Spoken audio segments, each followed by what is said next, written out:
Search the meaning. Why life feels empty even when nothing is wrong. There is a moment when a human being does not die because the body fails, but because the mind quietly lets go. Inside Auschwitz, death did not always come from hunger, cold, or disease. Often it came after something far more invisible disappeared. Meaning. Viktor Frankl observed something disturbing in the camps, something no medical textbook could explain. Two prisoners could endure the same suffering, the same starvation, the same brutality, and yet one collapsed inwardly while the other remained strangely alive, even under the same conditions. What made the difference was not optimism, it was not hope for rescue, it was not physical strength. It was the presence, or absence, of meaning. Frankl noticed that when a man lost the sense that his suffering pointed to something beyond itself, his inner resistance dissolved rapidly. The body followed soon after, not because he was weaker, but because nothing inside him was pulling him forward anymore. This video is not about motivation, it is not about positive thinking, and it is not about comfort. It is an exploration of what happens when life strips everything away, identity, status, future, certainty, and leaves a single question behind: why should I continue living? Frankl did not answer this question from a lecture hall. He answered it from within the psychological reality of the camps, from observing men who survived, not because they expected happiness, but because they felt responsible for something that still awaited them. A task, a person, a meaning yet to be fulfilled. In a world today where suffering is often replaced by emptiness, and despair appears even in comfort, Frankl's insights are more relevant than ever. Because the collapse of meaning does not require Auschwitz. It can happen quietly, in ordinary life. And when meaning disappears, the will to live soon follows. The first stage Frankl identified was not despair, it was shock. When prisoners first arrived at Auschwitz, their minds entered a state that psychology would later recognize as acute dissociation. Reality became unreal. The senses dulled, time fractured. What they were seeing could not be integrated into any existing mental framework. Frankl noted that in this phase, most prisoners did not immediately break down emotionally. On the contrary, many felt strangely calm, even detached. This was not courage. It was the psyche protecting itself from an overload of terror. The mind, when confronted with extreme threat, does not ask philosophical questions. It does not search for meaning. Its only task is survival, and so it numbs perception, suspends reflection, and narrows attention to the most basic signals: orders, movements, sounds. This is why many newcomers could watch atrocities and feel almost nothing. Not because they were indifferent, but because feeling fully would have shattered them instantly. Frankl understood something crucial here. The absence of emotion is not strength, it is a temporary anesthetic, and anesthetics by their nature wear off. As days passed, shock gave way to awareness. The prisoner began to understand where he was, what this place was designed to do, and what it intended to erase. This was the moment of real danger, because once shock faded, the mind began asking questions again. And the most dangerous question was not, "How will I survive?" It was, "What is the point?" Those who had no internal answer, no reason anchored beyond the camp, entered a rapid psychological decline. Frankl observed that when a man mentally accepted that nothing awaited him beyond this suffering, his inner posture changed. His movement slowed, his eyes lost focus, his resistance weakened. Not because the pain increased, but because the why disappeared. Frankl would later write that suffering ceases to be suffering at the moment it finds meaning. But suffering without meaning becomes unbearable, no matter how strong the body is. This insight contradicts a common assumption, that humans endure hardship primarily through toughness. Frankl saw the opposite. The strongest bodies often collapsed when the inner narrative broke, while physically weaker men sometimes endured longer because someone, still called them forward. Meaning, in this stage, did not remove pain. It gave pain a direction. And direction, psychologically, is the difference between endurance and collapse. After the initial shock faded, many prisoners entered a second psychological state, one that Frankl described with unsettling precision: apathy. Apathy was not resignation. It was not surrender in the dramatic sense. It was emotional withdrawal. The mind, having realized that the horror was not temporary, recalibrated itself. Feeling deeply became dangerous. Caring intensely became a liability. And so the psyche reduced its emotional range to the bare minimum required to function. Frankl observed that prisoners in this phase no longer reacted strongly to beatings, insults, or even the suffering of others. What would have once provoked outrage or grief now passed with muted acknowledgement. This was not cruelty. It was conservation. In extreme conditions, emotional energy becomes a scarce resource. The psyche protects itself by rationing it. But this protection came at a cost. Apathy flattened inner life. It dulled not only pain, but also joy, curiosity, and initiative. Days blended together. Time lost structure. The future ceased to feel real. And when the future disappears psychologically, the present becomes unbearable. Frankl noticed that apathy often masqueraded as stability. From the outside, these prisoners appeared calmer than those who were emotionally reactive. But inwardly, something critical was eroding: their relationship to meaning. Meaning requires engagement. It requires a sense of orientation. Apathy dissolves both. In this state, men stopped imagining life beyond the camp. Not because they believed escape was impossible, but because imagining anything beyond the present suffering felt psychologically pointless. Hope did not vanish suddenly. It faded through neglect. This is where Frankl made a subtle but vital distinction. He saw that those who survived apathy were not the ones who felt less, but the ones who preserved a private inner world. A thought they returned to, a memory they protected, a responsibility they refused to abandon. Some held on to the image of a loved one, others to unfinished work, others to a moral stance. I will not become what this place wants me to become. These internal anchors acted as psychological counterweights. They prevented apathy from becoming total inner emptiness. Frankl concluded that apathy becomes lethal, not because it numbs pain, but because it quietly removes direction. When nothing inside points forward, the body follows that absence. This insight reaches far beyond the camps. Modern life produces its own version of apathy, not through brutality, but through overload, emptiness, and loss of purpose. The mechanism is the same. When meaning erodes, engagement collapses. Frankl's observation was clear. Survival depends not on avoiding numbness entirely, but on never allowing numbness to sever the last thread of meaning. Frankl identified a moment that was far more dangerous than hunger, cold, or exhaustion. It was the moment when a prisoner made an inner decision, often unconsciously, that nothing awaited him anymore. This decision was rarely verbalized. It did not appear as despair in the dramatic sense.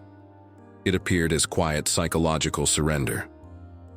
Frankl observed that when a man concluded, even implicitly, that his future contained nothing but continued suffering with no task, no responsibility, no meaning beyond endurance itself, something fundamental shifted inside him. His posture changed, his movement slowed, his attention drifted inward and downward. This was not weakness, it was logic. From a psychological standpoint, the human organism is goal-oriented.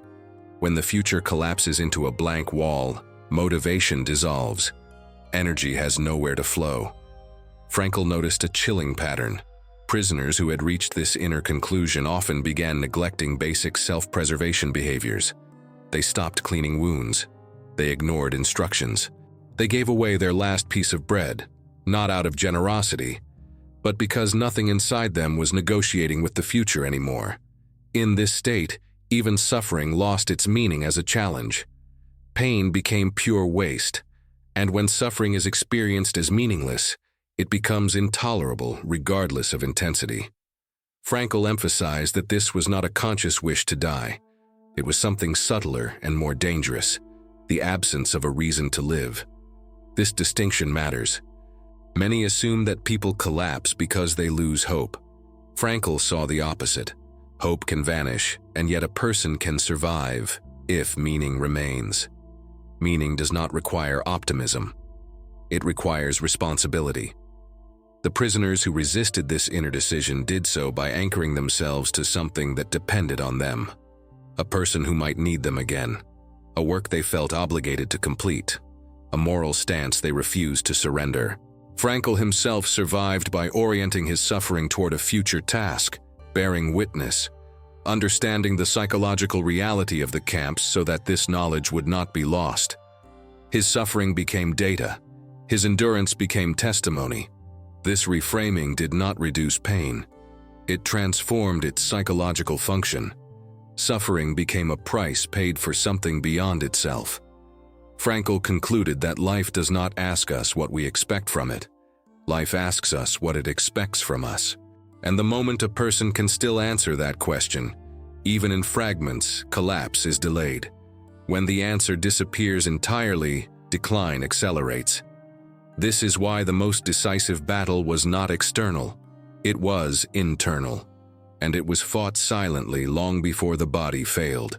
Frankl insisted on an idea that sounded almost offensive inside a place like Auschwitz, that even there, something remained free. Not the body, not circumstances, not survival chances, but the inner stance a person took toward what was happening. He called this the last of the human freedoms, the freedom to choose one's attitude in any given set of conditions. This was not a philosophical abstraction. Frankl observed it daily. Two prisoners could receive the same beating, endure the same hunger, perform the same labor, and yet respond internally in radically different ways. One became consumed by hatred and despair. The other retained a sense of dignity, restraint, even compassion. Externally, nothing separated them. Internally, everything did. Frankl understood that totalitarian systems aim not only to control behavior, but to colonize the inner world. The camp was designed to reduce men to reactions, fear, obedience, numbness, to erase individuality by forcing identical suffering. And yet, some prisoners resisted in the smallest, most invisible ways. They shared their last piece of bread. They spoke a word of comfort. They refused to betray another prisoner even under threat. These acts had no survival advantage. Often they increased risk, but psychologically they preserved something essential, the sense of self as a moral agent. Frankl noted that when a man surrendered his inner freedom completely, his psychological collapse accelerated. But when he preserved even a narrow margin of choice, how to interpret suffering, how to treat others, how to carry himself, he retained coherence.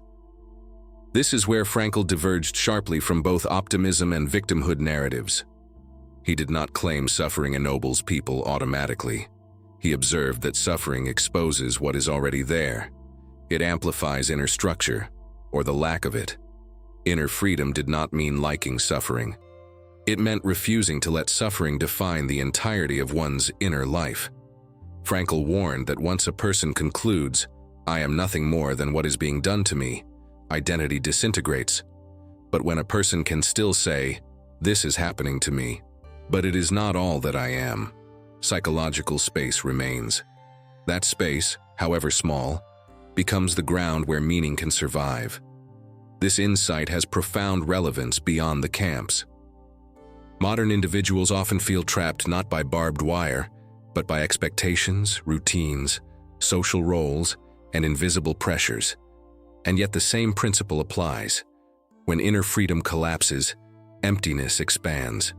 Frankl's observation was uncompromising. Meaning is not discovered by changing circumstances alone. It is preserved by how a person positions himself toward circumstances he cannot change.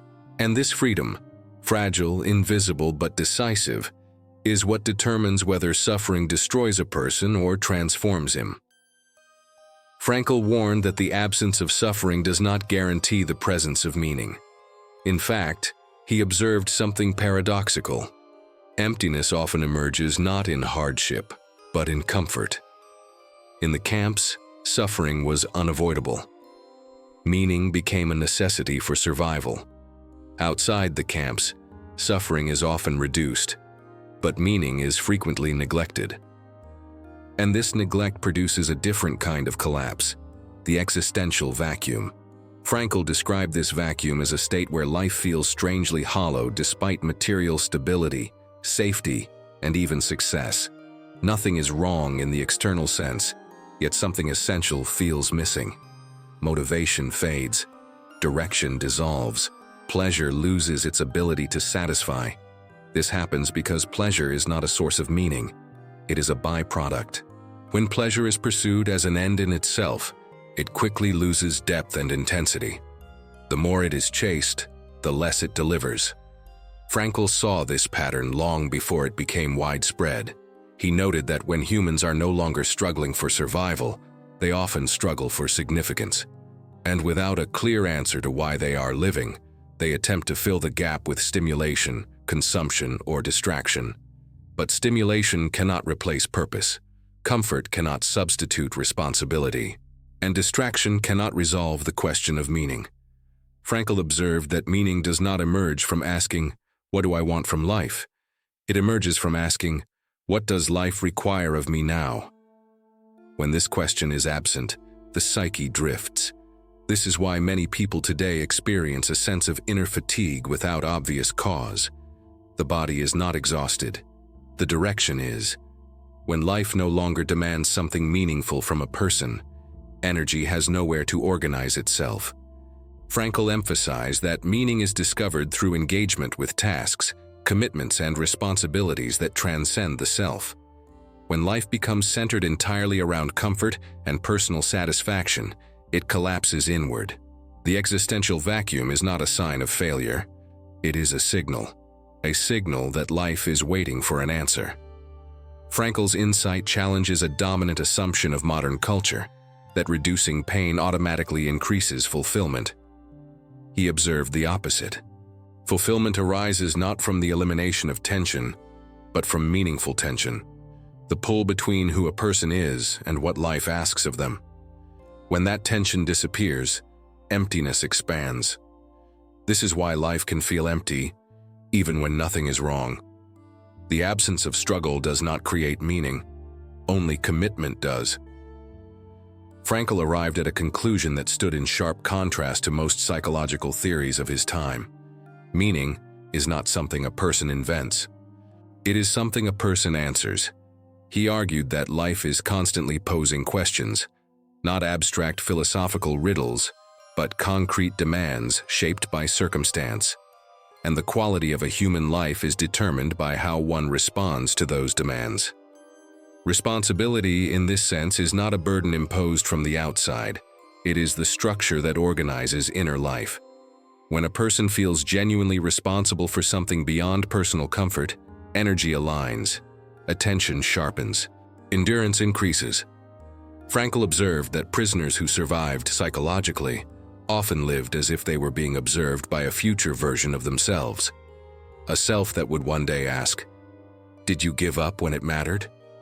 Or did you carry yourself in a way you could stand behind later?" This future-oriented responsibility created an inner witness, and that witness mattered more than external conditions. Frankl emphasized that responsibility does not require certainty. It does not require knowing the outcome. It requires commitment despite uncertainty. Meaning is not postponed until life becomes clear. It is enacted in how one responds while life remains unclear. This is where Frankl fundamentally diverged from pleasure-based and power-based models of motivation. Humans are not primarily driven by happiness or dominance. They are driven by the need to justify their existence through responsible action. When responsibility disappears, freedom collapses into emptiness. Choice becomes paralysis, and life feels weightless in the most dangerous way. Frankl warned that modern individuals often flee responsibility under the guise of self-care or personal freedom. But what they are actually avoiding is the tension that gives life structure. Without that tension, the psyche drifts. In the camps, responsibility could take the smallest forms, remaining humane. protecting another prisoner emotionally, refusing to internalize brutality as normal. These acts did not change circumstances, but they preserved inner order. Frankl's insight is precise. Meaning does not ask to be felt, it asks to be carried. And the act of carrying it, even painfully, is what prevents collapse. Life feels empty not when it demands too much, but when it demands nothing that matters. Frankl made a distinction that many people resist. Suffering itself is not meaningful, but how a person carries unavoidable suffering can become meaningful. He was explicit on this point. Suffering is never something to be sought. It is not virtuous by default. And when suffering can be removed, it should be removed. To romanticize pain, Frankl warned, is a psychological error. But when suffering is unavoidable, a different question emerges. Not why is this happening to me, but what does this situation demand of me now? In the camps, this distinction became existentially decisive. Prisoners did not choose their suffering. They were thrown into it. What remained open was the stance they adopted toward it. Frankl observed that when a man interpreted unavoidable suffering as pure injustice with no possible response, bitterness consumed him. But when suffering was reframed as a task, a test of inner coherence, dignity, or responsibility, something shifted psychologically. The pain did not lessen, the hunger did not ease, but the inner experience changed. Suffering became something to be borne, rather than something that erased the self. Frankl emphasized that meaning in suffering does not come from explanation, it comes from response. Life does not justify suffering intellectually. It asks whether the person facing it can still act in accordance with values. This is why Frankl rejected the idea that happiness should be the ultimate goal. Happiness cannot be commanded. Meaning can. Meaning emerges when a person commits to a stance, even under conditions that cannot be changed. He noted that those who endured unavoidable suffering with some form of inner orientation often retained a sense of authorship over their lives.